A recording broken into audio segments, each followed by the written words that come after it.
Hello. Once again today I want to share a brief selection from Pope Francis's newest encyclical.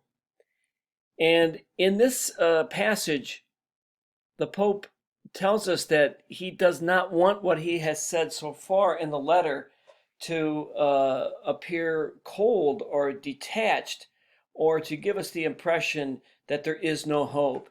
He tells us that in the rest of the letter, he wants to offer hope in many different ways and in many different forms.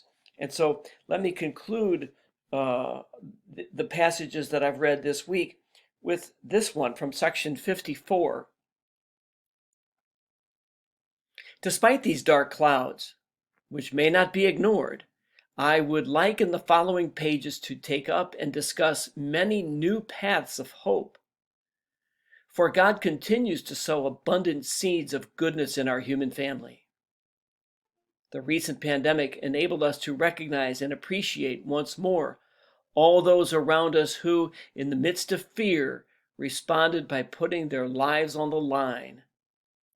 We begin to realize that our lives are interwoven with and sustained by ordinary people, valiantly shaping the decisive events of our shared history. Doctors, nurses, pharmacists, storekeepers and supermarket workers, cleaning personnel, caretakers, transport workers, men and women working to provide essential services and public safety, volunteers, priests, and religious. They understand that no one is saved alone.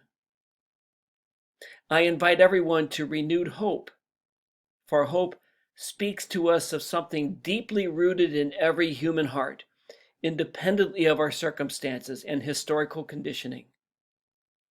Hope speaks to us of a thirst, an aspiration, a longing for a life of fulfillment, a desire to achieve great things, things that fill our heart and lift our spirit to lofty realities like truth, goodness and beauty, justice and love.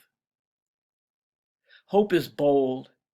It can look beyond personal convenience, the petty securities and compensations which limit our horizon.